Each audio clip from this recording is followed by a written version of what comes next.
சுற்றுலா பிரியரா நீங்கள் உங்கள் பயணத்தை எளிதாக்கி கொடுக்கிறது ஸ்ரீ முருகன் டிராவல் ஏஜென்சி. இப்போவே புக் பண்ணுங்க. ஐ திங்க் நான் புலம்பெயர்ந்து போனனால எனக்கு ஒரு ஐடென்டிட்டி, எனக்குன்னு ஒரு நாடு, அந்த அந்த கஷ்டம், அந்த ஏக்கம் எனக்கு எப்பயும் இருக்கும்.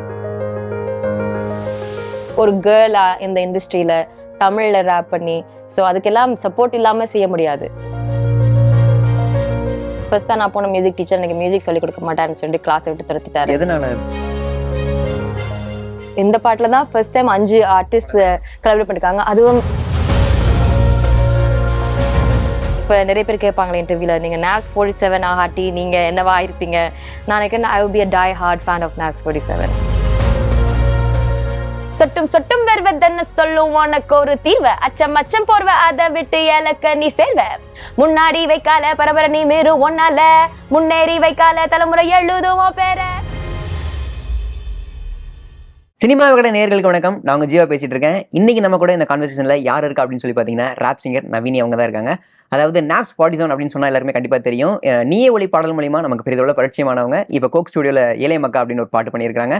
இவங்களோட ஜோனி பத்தி நம்ம இன்னைக்கு கேட்டு தெரிஞ்சுக்க போறோம். வாங்க பார்க்கலாம். வணக்கம் மேம். வணக்கம். எப்படி இருக்கிறீங்க? நான் நல்லா இருக்கேன். நீங்க? நல்லா இருக்கேன் ma'am. First of all NAVS 47 அப்படின்ற ஒரு பெயர் காரணம் அது எதுக்கு மேம்? அதை பத்தி சொல்லுங்க. என் பேர் நவீனி. நீங்க சொன்ன மாதிரி அதை ஷார்ட் பண்ணா NAVS வருது இல்ல. சோ 47 நாங்க நியூமராலஜி படி இளைஞர்களுக்காக நிறைய பேர் நியூமராலஜி பார்ப்பாங்க. அதான் நான் நம்பர் 4 7. ஆனா அதுக்கு இன்னொரு காரணம் இருக்கு. AK-47 எவ்வளவு பவர்ஃபுல்லான கன்னம், அது போல எந்த வார்த்தைகளும் பவர்ஃபுல்லா ஒழிக்கணும்ன்றதுக்காக NAVS 47 வச்சாச்சு. Okay okay ma'am. இந்த பேருமே ரொம்ப சூப்பரா இருக்கு அப்படின்னு. தேங்க்யூ. இப்ப நான் நம்பர் 4 6 மட்டும் வச்சிருக்கேன். NAVS 46 சொன்னா நல்லாவே இல்ல. அதான் NAVS 47. சரி, ஓகே ஓகே மேம். நவீனி அப்படின்றவங்களோட கெரியர் அப்படின்றத எடுத்துக்கலாம். நீங்க எங்க இருந்து வரீங்க? உங்க கெரியர் எங்க இருந்து ஸ்டார்ட் ஆகுது? அந்த ஜர்னி பத்தி சொல்லுங்க மேம். நீங்க இந்த கெரியர் ஸ்ரீலங்கால இருந்தா, லைக் இலங்கை, யாழ்ப்பாணம், அம்மா அங்க இருந்து புலம்பெயர்ந்து நாங்க வெளிநாட்டுக்கு போயிருக்கோம் போர் காரணமாக. சோ அங்க இருந்தா இந்த ஜேர்னி துவங்கினது. 15 வயசுல நான் இந்த முதல் பாட்டு எழுதி நான் ஒரு கனவுல ஒரு ஸ்டோரியை வச்சு, அப்பதான் எனக்கு தெரிய வந்தது ரேப் ஒரு ஜான்ரா இருக்குது. தம்பி தான் சொன்னாரு, 2pac பத்தி விசாரிச்சு பாரு, பிகியை பத்தி விசாரிச்சு பாரு. அப்படிதான் எனக்கு ரேப் இன்ட்ரடியூஸ் ஆனது 15 வயசுல. Okay ma'am. இப்ப மியூசிக்ல நீங்க சொன்ன மாதிரி நிறைய ஜர்னல்ஸ் இருக்கு. குறிப்பா ரேப் ஏன் சூஸ் பண்ணணும் அப்படின்ற மாதிரி நீங்க நினைச்சிருந்தீங்க? இப்ப எனக்கு ரேப் தான் என்ன சூஸ் பண்ணது. அதே டயலாக். ஏன்னா எனக்கு சங்கீதம் நான் படிக்கல. சோ அந்த பேச், அந்த ஸ்கேல் அதெல்லாம் எனக்கு சுட்டு போட்டாலும் எனக்கு வராது. ஆனா ரேப் எடுத்தீங்கன்னா அது very form of expression. So அது ஒரு ஆதங்கமா இருக்கட்டும், ஒரு கவலையா இருக்கட்டும், இல்லாட்டி ஒரு ஸ்டேட்மெண்டா இருக்கும், நாங்க கதைக்கிற ஸ்டைலே சொல்லிடலாம். சோ அதனால எனக்கு ரேப் இலகுவா தெரிஞ்சது. சோ அதனால அந்த ஜேர்னிலேயே நான் போயிட்டேன். இப்ப நீங்க ஸ்டார்ட் பண்ண டைம்ல இப்போ உள்ள டைம் எடுத்துக்கோங்க மேம். அப்ப ரேப் கல்ச்சர் அப்படின்றது தமிழ் எப்படி இருந்துச்சு, இப்போ எப்படி இருக்கு மேம் உங்க பார்வையில, உங்க பாயிண்ட் ஆஃப் வியூல? அப்ப ரேப்புக்கு முதல் உரிமை கொடுக்கலன்னு நினைக்கிறேன். இப்ப இண்டிபெண்டன்ட் மியூசிக்கு, ரேப்புக்கு இப்ப வெஸ்டர்ன் வேர்ல்ட்ல எவ்வளவுக்கு முக்கியத்துவம் கொடுக்குறாங்களோ அதே சவுத் ஏசியால இப்பதான் என்டர் ஆகுது. சோ ரொம்ப எக்ஸைட்டிங்கா இருக்கு. அதுவும் லைக் சென்னையில ஒரு ஹப்பா இருக்கு இண்டிபெண்டன்ட் மியூசிக்கு. சோ அதை நினைச்சு நான் ரொம்பவே சந்தோஷப்படுறேன். நான் ஸ்டார்ட் பண்ணிக்கல மிகவும் குறைவான எண்ணிக்கையில்தான் உமன் இருந்தாங்க, கேர்ள்ஸ் இருந்தாங்க ரேப் பண்றதுல. இப்ப நான் 2-3 பேர் வந்துட்டு இருக்காங்க. சோ அதை நினைச்சு நான் ரொம்பவே சந்தோஷப்படுறேன். இப்ப நீங்க சொன்னீங்க அப்ப கேர்ள்ஸ் சில பேர் தான் இருந்தாங்க அப்படின்றது. நீங்க சில பேருக்கு நம்பிக்கை கொடுக்குற மாதிரி வரப்ப அவங்க ஒரு கான்ஃபிடன்ட் பாயிண்ட் மாதிரி உங்களுக்கு சொல்லி இருக்காங்களா? நீங்க அதை ஃபீல் பண்ணீங்களா என்னைக்காச்சும்? யா சொல்லிருக்காங்க. எனக்கு இன்ஸ்டாகிராம்ல எல்லாம் சொல்லிருப்பாங்க, அக்கா நான் உங்களை பார்த்தா ரேப் பண்ண துவங்கி இருக்குன்னு சொல்லிருக்காங்க. சோ அதை நினைச்சா எனக்கு சம்டைம்ஸ் சந்தோஷமா இருக்கு, சம்டைம்ஸ் அந்த இடத்துக்கு என்ன வச்சிருக்கிறது நினைச்சு கொஞ்சம் எனக்கு என்ன சொல்றது, ஏத்துக்கொள்ள முடியாத மாதிரி இருக்கு. நான் இன்னும் வளர்ந்து கொண்டு வரேன், right? So I didn't make it yet. So அதனால இப்ப கோக் ஸ்டுடியோல ஏழை மக்கா பாடல் பண்ணியிருக்கீங்க. அந்த பாடல் அமைஞ்சது எப்படி? அந்த பாட்டோட ஜர்னி பத்தி சொல்லுங்க மேம். நீங்க கோக் ஸ்டுடியோ ஃபர்ஸ்ட் சீசனுக்கே என்ன கூப்பிட்டு இருந்தாங்க. ஆனா அது வீசா பிரச்சனை என்னால வர கிடைக்கல. சோ சீசன் 2க்கு கூப்பிட்டுருக்காங்க. அது 5 பேர். இந்த பாட்டுல தான் ஃபர்ஸ்ட் டைம் 5 ஆர்டிஸ்ட் கொலாபரேட் பண்ணிருக்காங்க. அதுவும் legendary Sanjay Subramaniam sir. Like நான் மியூசிக்கே படிக்கல, சோ எனக்கு இவ்வளவு பெரிய அங்கீகாரம் வந்து யாருமே கொடுப்பாங்க நான் நினைச்சு கூட பாக்கல. சோ அவரோட பாடினது சத்யபிரகாஷ், கிரீஷ் வந்து மியூசிக் பண்ணிருக்காரு, ஆண்ட்ரியா, அவங்க இன்னொரு ஃபீமேல் ஆர்டிஸ்ட். சோ இவங்களோட எல்லாம் வந்து சேர்ந்து ஒர்க் பண்றது வந்து ரொம்பவே ஃபன்னா இருந்துச்சு, ஈஸியா இருந்தது. அந்த பாட்டு கூட ரொம்ப மீனிங்ஃபுல்லான பாட்டு, ஆனா ரொம்ப ஃபன்னான வேல நாங்க சொல்லிருப்போம். ஏன்னா வாழ்க்கையில இன்பம் துன்பம் ரெண்டு கலந்தது அந்த மாதிரி. சோ இந்த கொலாபரேஷன் ரொம்ப மேஜிக்கலா இருந்தது. நான் வந்து ஃபர்ஸ்ட் டைம் கோக் ஸ்டுடியோ பத்தி கேள்விப்பட்டது ஏஆர் ரஹ்மான் சார் நானேன்னு பிறந்தேன் அந்த பாட்டு. அப்பவே நான் மேனிஃபெஸ்ட் பண்ண துவங்கிட்டேன், ஒரு நாள் நானும் போகணும்னு சொல்லிட்டு. 10 வருஷத்துக்கு பிறகு அந்த கனவு நிறைவேறுக்கு. அந்த பாடல் எங்களுக்காக பாட நல்லா இருக்கும். இன்பம் துன்பம் காலநிலை போல, மழை வரும் வெயில் வரும், சுழலும் பூமி மேல வறுமை என்பது இருளை போல, வெளிச்சம் வந்ததும் காயங்கள் ஆற, வாழ்ந்து பார் வாழ்க்கை வெறும் சேட்ட, கதைக்கலாம் இசைக்கலாம் இந்த பாட்ட. இவள் தான் யார்? நவினி. நான் என்னத்த சொன்னாலும் கவனி. கே பாசா லைஃப்ல நீ நானும் பாசா காசா கடுதான் நம்மளோட பாசா ரேசா. இந்த நொடி வாழு நீ மாசா, பட்டாலும் கெட்டாலும் நீ தானே ராசா. யாருமா நீ, பேசுமா நீ, கேளுமா நீ, விளங்குதா? யார் என்ன சொன்னாலும் நீயோடு முன்னாடி பின்னாடி பார்க்காம விட்டுட்டு போ. ரொம்ப சூப்பரா இருக்கு.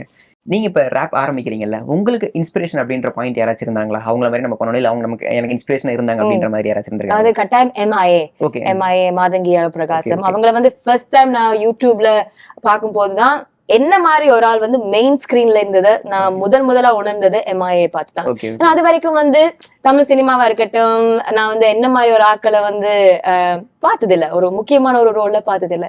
அவங்கள பார்த்த உடனே நான் நினைச்சேன், ஓகே நானும் இவங்களை போல ஆக போறேன் சொல்லிட்டு தான் நான் இந்த ஜேர்னி NAS 47 அந்த மியூசிக் வீடியோஸ் அதெல்லாம் ஸ்டார்ட் ஆனது அவங்கள பார்த்துதான். ஓகே.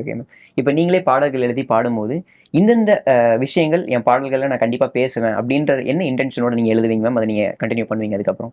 இன்டென்ஷன் அப்படி இல்ல, இந்த வாழ்க்கையில நடந்த விஷயங்களை பத்தி இப்ப நான் உங்களோட கதைக்கல. சோ நீங்க உங்களுக்கு இன்ஸ்பயர் ஆனா நீங்க ஒரு ஸ்டோரி சொன்னீங்கன்னா அதை பத்தி நான் எழுதுவேன். இல்லாட்டி என்ன சுத்தி நடக்கிற விஷயங்கள் சம்பவங்கள் அது எனக்கு ரொம்ப ஹர்ட் ஆச்சுன்னா அது வந்து மியூசிக் மூலமா நான் அந்த ட்ராமா அந்த சேட்னஸ் ஆங்கரை வந்து வெளியிடுறேன். சோ ஒரு விதத்துல பாத்தீங்கன்னா it's like music heals me, therapy அப்படின்னு. அதுதான் மியூசிக் தெரப்பி.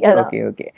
இதுக்கு ஒரு இன்ஸ்பிரேஷன் அப்படின்னு அதாவது ஒரு ஸ்பார்க் கிடைச்சிருக்கும், இந்த விஷயங்கள் நம்ம பேசலாம் அது எனக்கு தெரப்பியா இருக்கும் அப்படின்ற மாதிரி உங்களுக்கு ஒரு ஸ்பார்க் கிடைச்சிருக்கும் தெரியுமா? அந்த பாயிண்ட் எப்ப, அதை பத்தி சொல்லுங்க நீங்க. அது வந்து ஐ திங்க் நான் புலம்பெயர்ந்து போனனால எனக்கு வந்து ஒரு ஐடென்டிட்டி, எனக்குன்னு ஒரு நாடு, அந்த அந்த கஷ்டம் அந்த ஏக்கம் வந்து எனக்கு எப்பயும் இருக்கும்.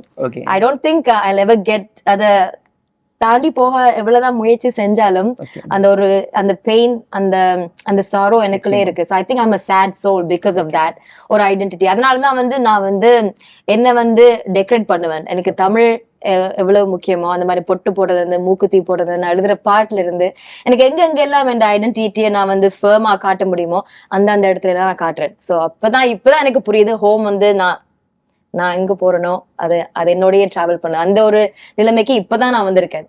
So we'll see. ரொம்ப தெளிவான பதில். ஓகே, நீயே ஒளி பாடல் எடுத்துக்கலாம். இப்போ வரைக்கும் அது ஒரு மோட்டிவேஷனல் ஆந்தமா எல்லாருமே கேட்டுட்டு இருக்காங்க. எல்லாரோட ஸ்பாட்டிஃபை லிஸ்ட் எடுத்துட்டா கண்டிப்பா ஃபர்ஸ்ட்ல இருக்கு அப்படின்னு சொல்லலாம். அந்த பாடல் அப்ப அமைஞ்சது எப்படி, அதோட ஜர்னி பத்தி சொல்லுங்க மேம். அந்த பாடல் அமைஞ்சது நினைக்கிறேன் ஒரு லக் தான். எனக்கு அந்த பாட்டு கிடைச்சது ஒரு லக் தான். அந்த பாட்டு நான் எழுதல, அறிவு தான் எழுதியிருக்காரு. நான் யூஸ்வலி அந்த பாட்டு முழுக்க நான் தான் வளமே எழுதுறது. சோ சந்தோஷ் நாராயணன் சார் வந்து இதுல ஒரு ஃபீமேல் ஒரு ராப் வந்து நல்லா இருக்குன்னு சொல்லிதான் என்ன வந்து ரீச் அவுட் பண்ணாங்க. ஆனா நான் ரொம்பவே கஷ்டப்பட்டேன். ஏன்னா நானே பாட்டு எழுதுறதுனால இன்னொரு ஆக்களோட லிரிக்ஸ் எழுதி அவங்கள இமிட்டேட் பண்ணி பாடுறது ரொம்ப ரொம்ப கஷ்டம். சோ ஆனா எப்படியோ சந்தோஷ் நாராயண் சார் வந்து வெர்ச்சுவலா தான் ரெக்கார்ட் பண்ணோம். நான் கனடால, அவர் இந்தியால. நான் ரொம்ப நர்வஸா இருந்தேன். நாய்க்குட்டியை தூக்கி மடியில வச்சு அப்படியே எனக்கு காமாக்கி எப்படியோ அந்த பாட்டை எடுத்துட்டாரு. அந்த பாடல் எங்களுக்காக பாடிங்க.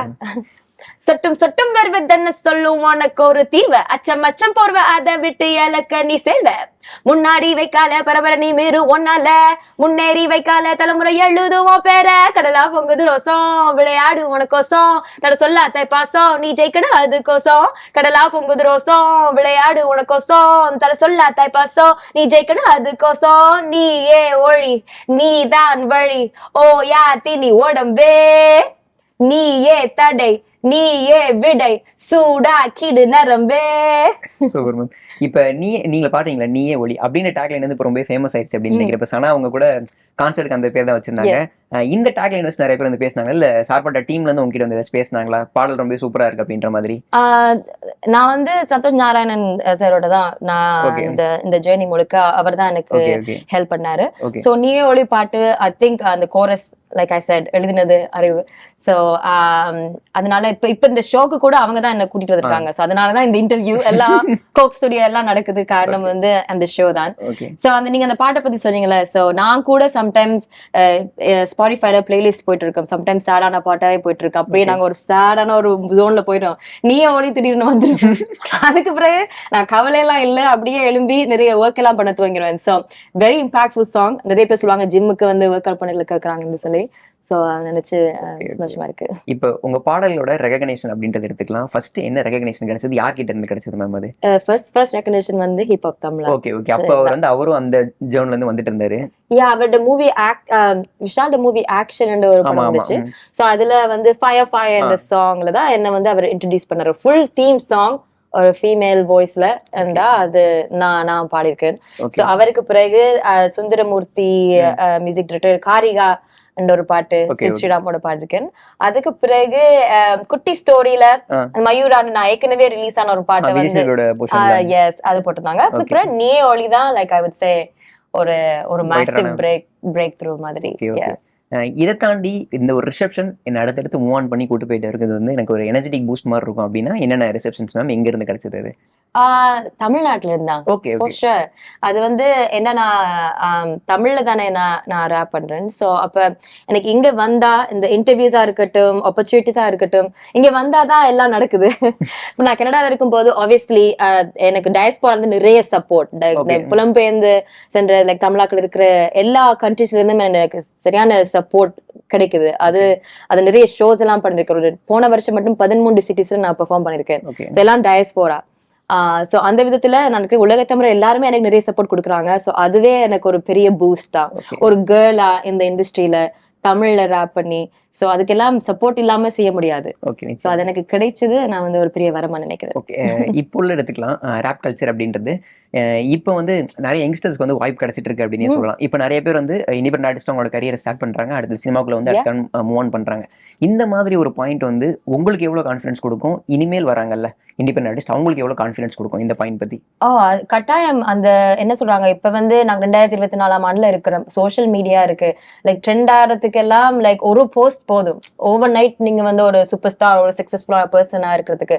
ஆனா அது வரும் வரைக்கும் நாங்க வந்து டெடிகேஷன் ரொம்ப முக்கியம். பெர்சிஸ்டன்டா நாங்க ஒவ்வொரு நாளும் போஸ்ட் போடணும், ஃப்ரீ செல் பண்ணணும். நான் அப்படிதான் ஸ்டார்ட் பண்ணேன். எனக்கு வந்து ரிச் பேரண்ட்ஸ் இல்ல, மியூசிக் இண்டஸ்ட்ரியில எனக்கு யாருமே தெரியாது, மியூசிக் கூட நான் படிக்கல.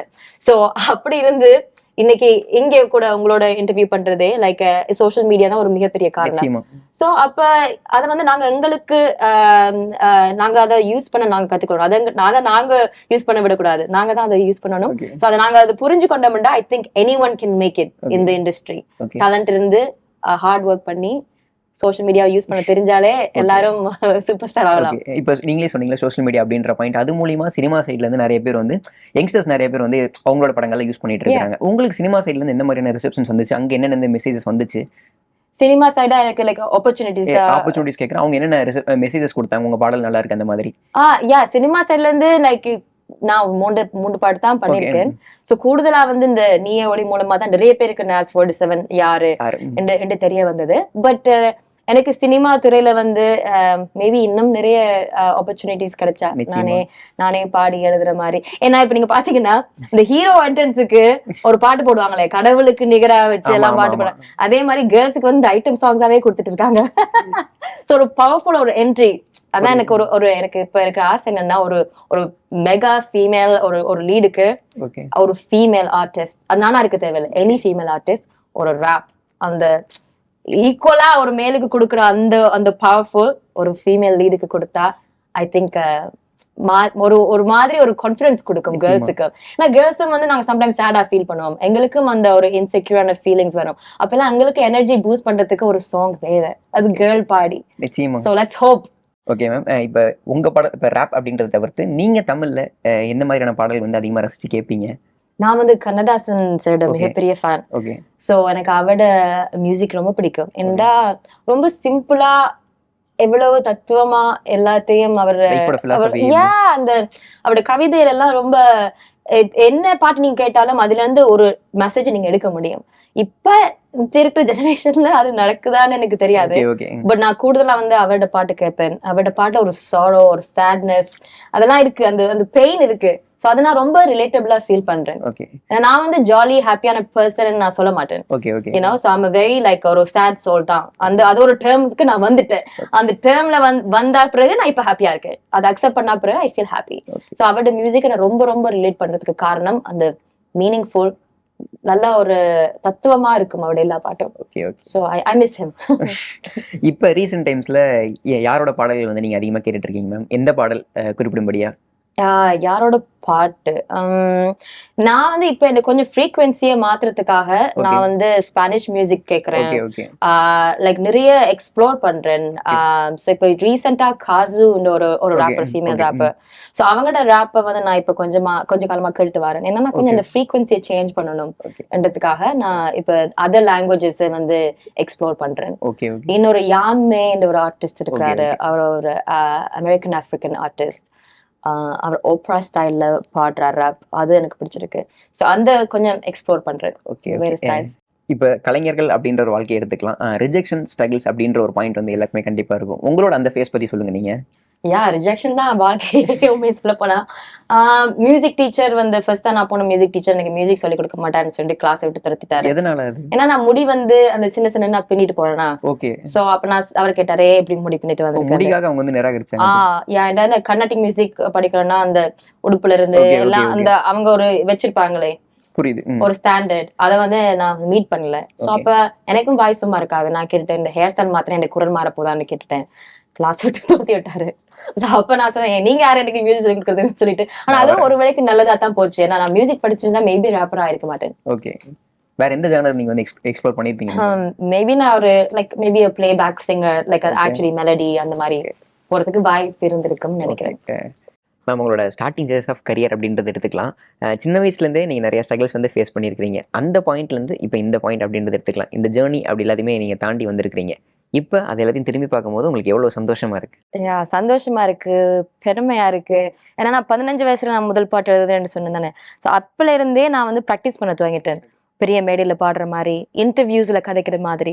அதெல்லாம் நான் 15 வயசுல இருந்தே என்ன அறியாம லைக் நான் நித்திர கொலைகளையும் என்னன்னாலும் லைக் டே டு டே என்ன 9 to 5 ஜாப்ல இருந்தாலும் பிரேக் டைம்ல அதேதான் என் மைண்ட் ஓடிட்டு இருக்கு. ஸோ இப்போ அதை வந்து இப்ப இந்த வாழ்க்கை மாறிட்டுன்னு நினைக்கல. ரொம்ப பெருமையா இருக்கு, சந்தோஷமா இருக்கு. To a point where like இப்போ நிறைய பேர் கேட்பாங்களே இன்டர்வியூல, நீங்க NAS 47 ஆகாட்டி நீங்க என்னவா இருப்பீங்க? நான் நினைக்கிறேன் I will be a die hard fan of NAS 47. அந்த நிலைமைக்கு நான் அவ்வளவுக்கு like I am so proud of myself. So yeah. வீட்ல என்ன சொல்றாங்க? எவ்வளவு ஹாப்பி அவங்க?